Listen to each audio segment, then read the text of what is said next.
bang bagong kasong ipinasok sa atin today? Aralin mo na yan. Pwede ko bang tanggihan to? Yung babae nagsampa sa kanya. Ex-girlfriend ko siya. Dati. Hindi ngayon. So, I don't see any conflict of interests.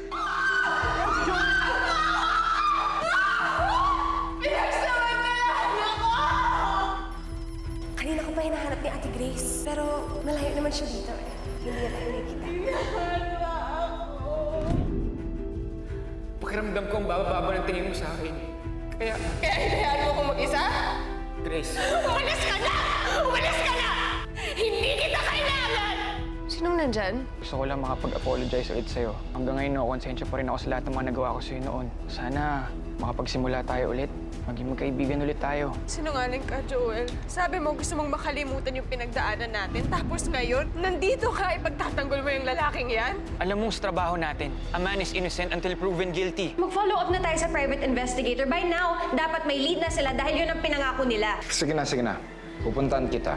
Si Ate Grace ba yan? Sama ko. Huwag na. Kung makawag ka naman dyan, bakit ba ayaw mo sumama ako? Samahan mo si Mama. Lagaan niyo si Dad. Nina? Anong ginagawa mo? Ate, may kable sa baba, papasok sa kwarto. Sa kwartong pinagbabawal ni Kuya William? Nina, tignan mo kung sino paparating. Kuya William. Si Ate Grace mo. Nasa taas po. Ano to? Sinabi ko na sa inyo, huwag kayong pumasok dito. May tinatago ka ba sa kwartong to? Wala, Grace. Ginawang taguan ni Mama yung kwartong to. Personal things, even important documents. Ano ba yan, William? Bakit di mo sinasagot yung telepono mo? Ano pag ginagawa ninyo ni Ate Grace? Grace, Grace. Buti na lang hindi ka nakakakita. Kung nakita mo to, mauwi sa wala ang lahat ng trinabaho ko. Kung ano-ano nang naiisip ko kung nasaan si Edward. Ate Grace? William? Huwag mo nga akong ginagawang tanga, William. I know what I saw inside. Kung nagdududa ka pa rin, walang mangyayari sa atin. Kung makalata sila sa ginagawa natin, we'll both end up with nothing. Is that what you want? Magpapasama lang po ako kay Diana sandali. Saan kayo pupunta? Sa NBI. Magpapatulong ako para mahanap si Edward. Actually, may isa pang gustong tumulong sa'yo. Grace, Joel?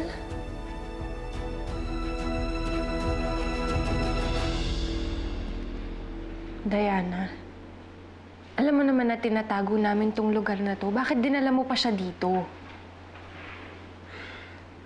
Sorry, girl. Ang kulit niya kasi. Gusto ka talaga niya makausap. Bakit? Ano pang pag-uusapan natin?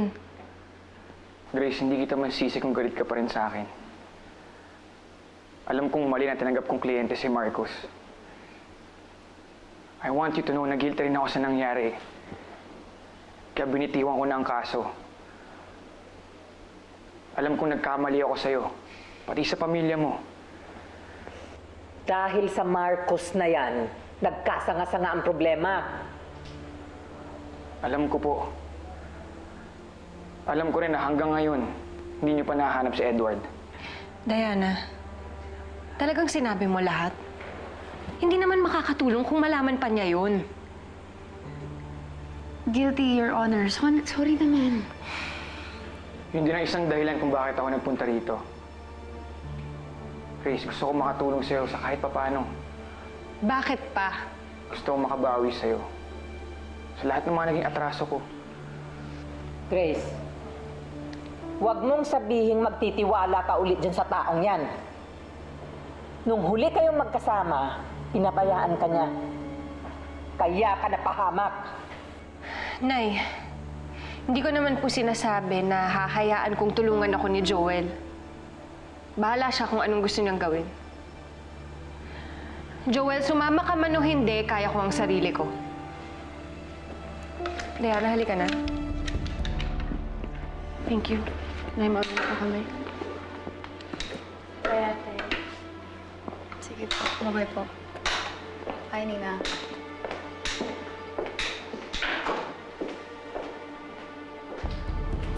Sige po.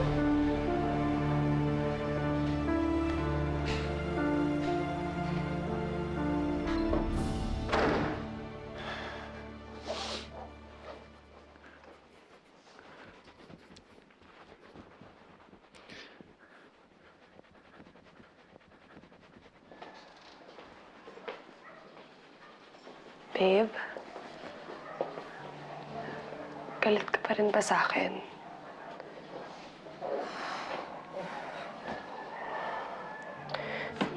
ka na. Huwag ka na magalit sa akin, please. Alam mo naman na napakahirap makipagplastikan kay Ate Grace. At saka, hindi naman kami magiging okay ng totohanan. Don't worry. I'll try harder, okay? I'll be better, lalo na pag nandun siya sa harapan ko. Don't be mad at me na, ha? That's my baby. That's my baby.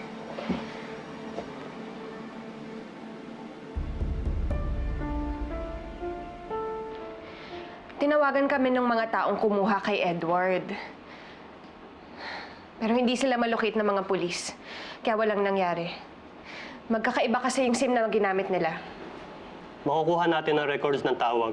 Pero kailangan ipa-court order pa to para masumpina ang NTC at may release sa atin ang record ng call at text messages kung meron man. Pero sir, matagal na proseso pa yan. Kaya nga sila kumuha ng private investigator para mas mapabilis. Pero nahihirapan pa rin makakuha ng info ang investigador. Ganun talaga. Kailangan tumaas sa legal na proseso. Mga attorney naman kayo, alam niyo yan. Wala na po bang ibang paraan? Paiimbestigahan ko ang pamilya ng Marcos na sinasabi ninyo. Pati ang X-gang na yon para makakuha tayo ng impormasyon. Pero hindi sila malocate ng pulis. Hindi naman magsasalita yung mga yun eh. Hindi sila aamin.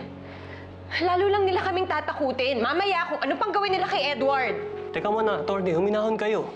Paano ako hihinahon? Ilang araw nang nawawala si Edward ni hindi ko alam kung buhay pa siya o patay. Kaya nga kami lumapit sa inyo dahil umaasa ako na matutulungan niyo kami. Gusto ko lang diretsohin mo ako, may magagawa pa ba kayo o wala?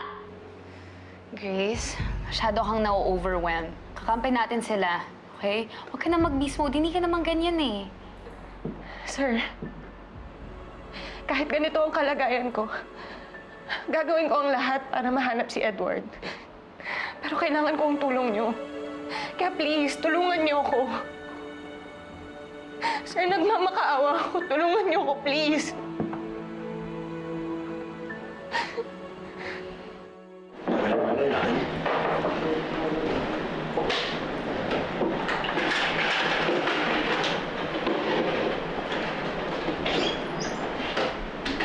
Oh, musika na kayo. Tara. Ano na tayo? Ano una? Anak ng... Dimas! Bakit sardinas na naman?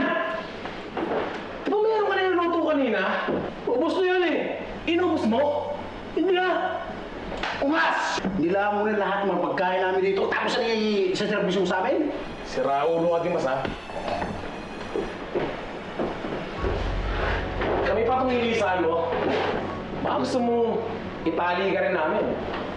Tulad ni attorney. Kaya niyo kumain. Makalaki sa buhay niyo. Ako kumakain ako. Diana, I won't give up. Madami pang paraan. Sir, kanino pa kami pwedeng lumapit? Naunawaan ko yung problema. Attorney, maniwala kayo. Huwag kayong mag-alala. Gagawa pa rin kami ng sarili namin investigasyon. Gagawan din namin ng paraan para mahanap si Attorney Villarreal. Maaari din tayong humingi ng tulong sa iba pang sangay ng kapulisan. Kanino, sir? Yes, we are the National Anti-Kidnapping Task Force. Pero base sa kwento mo, attorney, hindi ordinaryo ang pagdukot kay Attorney Villarreal. Alam namin yun, Colonel Obrero. Sir, hanggang ngayon, hindi namin alam ang mga motibo ng mga taong kumuha sa kanya. Well, walang hinihinging ransom. At hindi nyo rin alam ang dahilan kung bakit siya inilayo sa inyo, kundi pananakot ng pamilya ng suspect. Pero kung pananakot lang, bakit nila pinapatagal ng ganito?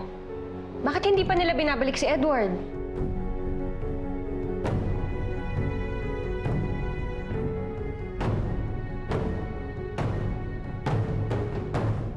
Sama mo na lang. Ay, Dimas. Ay, pupunta mo namin sa bayan. Bibili kami ng makakain. Siguraduhin mo bantayan mo to, ha? Huwag mong pakatakasin to. Ha? Huwag ka tatanga-tanga, ha? Eh, lumamon ka na lumamon dyan. Gusto mo? Ha?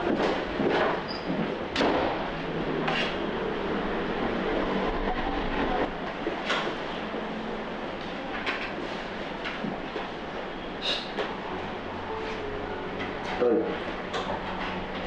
Dimas. At ka pumapayag na patus-utusan ka lang ng mga kasama mo, ha? Trabaho ko yun, eh. Trabaho ko yun, may batukan ng pagtawanan. Ano mo ako sabi? Alam mo, pare-pareho lang naman kayo magtrabaho, eh. Pare-pareho kayo sinasweldo ng bossing ninyo.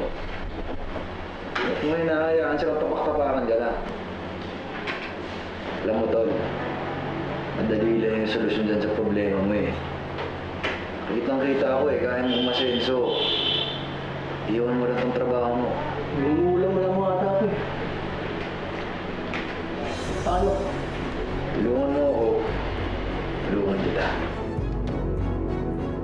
Aasikasuhin daw ng NACTAF ang paghahanap kay Edward Yan. Nangako sila na makikipag-coordinate sa NBI. Paano yung private investigator na kinuha niyo? Titignan ko pa rin kung may maitutulong siya at kung meron ipapasa ko agad yun kay Colonel Obrero. Buti naman kung ganon. Kahit papano, umuusad na ang kaso. Ate, okay ka lang ba? Natatakot ako para kay Edward, Nina. Tinitibayan ko lang ang loob ko para hindi ako sumuko. Basta gagawin ko ang lahat para mahanap siya. Huwag ka mag-alala, Grace. Nandito lang ako. Tutulungan kita hanggang makabalik sa'yo si Edward.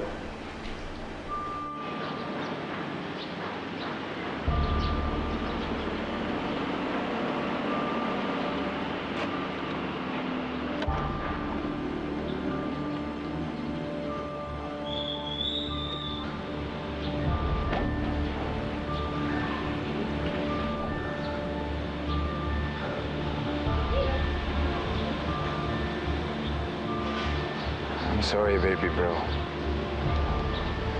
Pero hindi kita pakakawalan. Not until I have control of your Grace. Para paglabas mo, sa akin na siya. Simple lang yan, Tol. Sabihin mo sa akin yung pangalan ng boss mo. Tapos tulungan mo makaalis dito. Anong mapapala ako? Ang gusto mo? Gusto mo ng pera? Makakapswelto pa kita sa kasong to. Kung mag-alala, siguraduhin ko hindi ka makukulong. Sigurado ba? Tol, magaling akong abogado. Alam ko yung batas. Kung mag-alala, hindi kita babakayaan. Naagaw ko ng lahat sa'yo. Even your most beloved fiancé.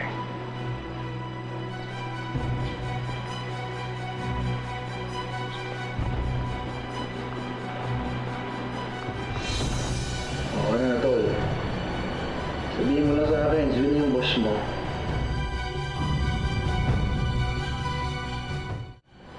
Sabihin mo lang sa akin, sino yung boss mo? Yung boss ko?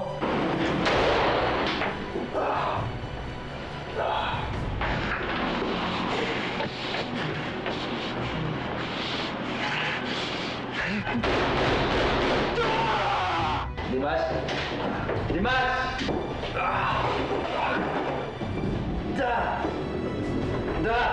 Dimas! Bumalik ka dito! Boss! Wala akong sinasabi, boss, ah! Ano mo? Boss! Oh, boss! Hindi, boss! Wala ka, boss! Ah! Boss! Ah! Boss! Tawa ka, boss! Wala naman akong sinasabi, boss, eh! Sige, subukan mo kausapin si Edward, ha? Hindi na mo ulit, boss! Basta abot siya. Dimas! Bumalik ka dito, Dimas! Dad! Sabihin mo sa akin yung pangalan niya! Dad!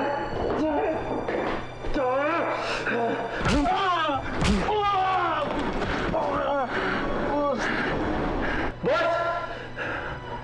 Boss! Ikaw ba yan? Magpakita ka sa akin o nangya ka? Sino ka?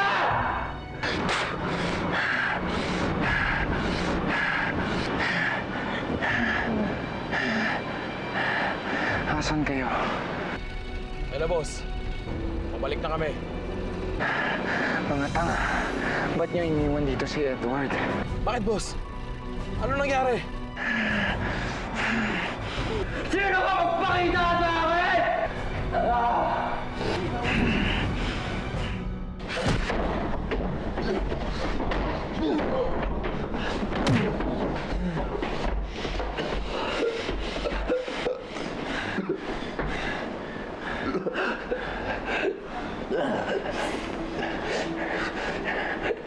Ikaw, pakala na to.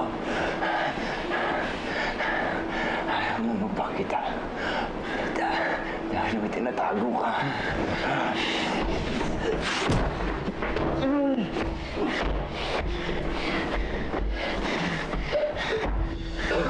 Tumigil ka na kasi.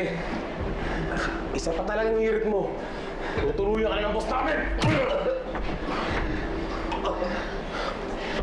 Ito ang tatandaan mo. Di mo makikilala kung sino ang boss namin. Dahil hindi ka namin papakawalan dito. Ha?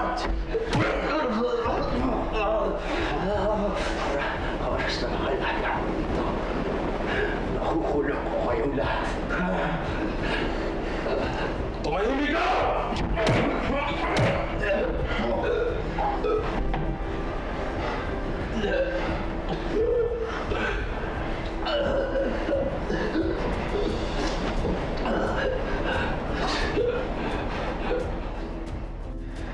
Pag nakawala ka dito, wala ka nang abutan.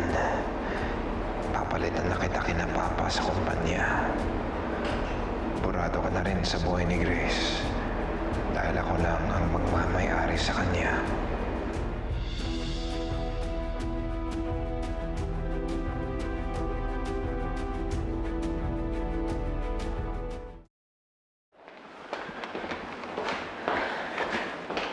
Hi, Grace.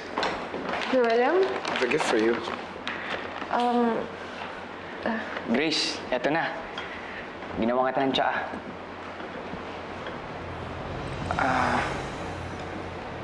Sino ka? Joel, pare. Attorney Joel Apostol. Why are you here? Anong ginagawa mo dito? Sinamahan ako ni Joel sa NBI at sa Krame. Humingi kami ng tulong. Grace, lumabas kang hindi nagsasabi sa akin. Kuya, hindi ko naman kailangan ipaalam sa'yo lahat ng kilos ko, di ba? What I meant to say was, dapat sinabihan mo ako para masamahan kita instead nang abala ka pa ng ibang tao. Hindi naman ibang tao ang tingin sa akin ni Grace. Magkaibigan pa rin kami. Pa rin, kaano-ano mo ba si Grace?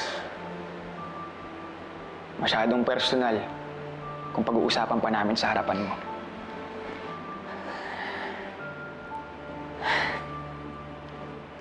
Ex-boyfriend ko si Joel.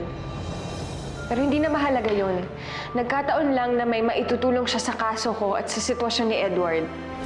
Kung meron ng koneksyon ng dalawa.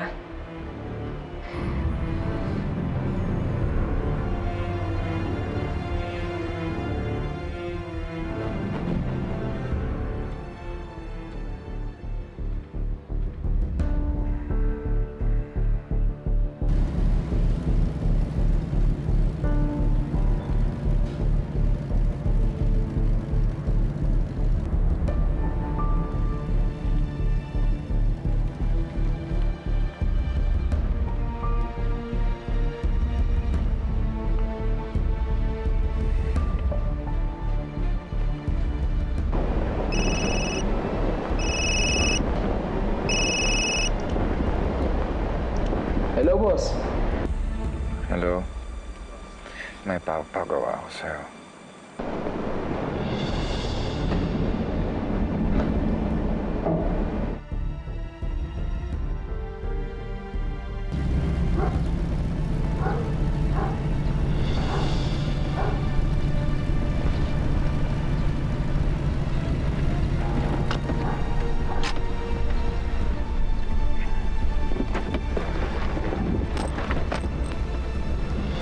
Pare! Hulap mo! Teka,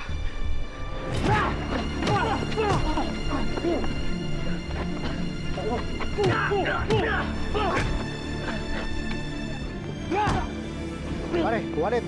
Saka cellphone.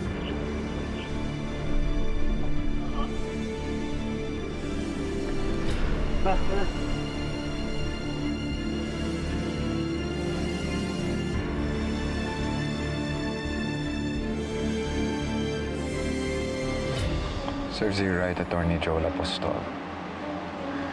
Tingnan natin kung makalapit ka pa kay Grace.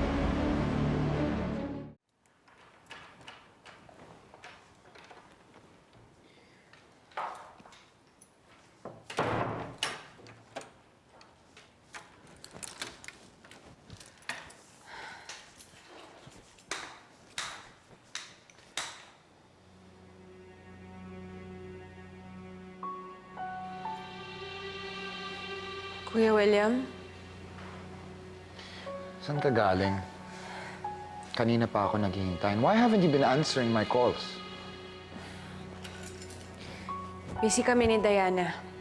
Inasikaso namin si Joel. If you must know, binugbog siya last night. At may suspetsa kami na may kinalaman to sa pamilya ni Marcos. Sa mga taong kumuha kay Edward. Grace, you're becoming paranoid. Hindi ako paranoid. Sigurado ako na may kinalaman to sa pagkawala ni Edward. Edward. Kaya ka ganyan eh. You always think of him. What if what happened to Joel was something personal? Nagkaroon siya ng away na hindi mo alam. Masyado namang magaling ang timing, kuya. Alam mo, huwag ka na lang sumama kay Joel. He's feeding you all of this negative stuff at ikaw naman, naniniwala ka. Hindi coincidence ang nangyari kay Joel, kuya. May kinalaman to kay Edward sa pagkawala niya, sa paghahanap natin sa kanya. Ano ba yan? Ha? Bakit nagsisigawan kayong dalawa?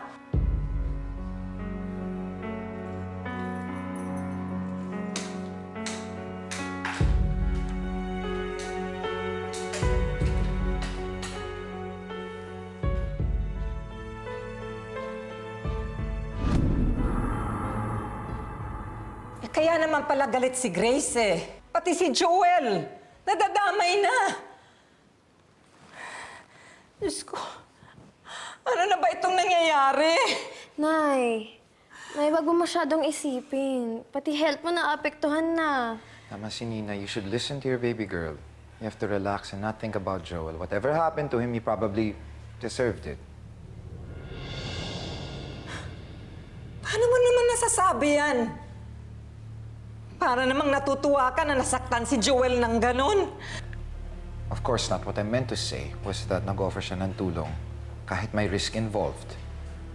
At yung nangyari sa kanya yon because of that risk. So hindi dapat siya magulat sa nangyari sa kanya. Nag-aalala lang ako kay Grace. Hanggang saan niya makakayanan ang lahat ng ito? Tita, nandito ako. Para tulungan siya, para tulungan kayo. I think you should sit down. I'll get you a drink, ha? Ako na po, kuya. No. Ako na lang. Okay?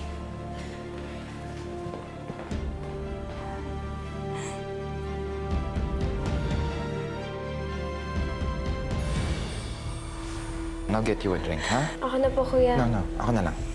Sige lang, ubusin niya and sleep like babies. Wala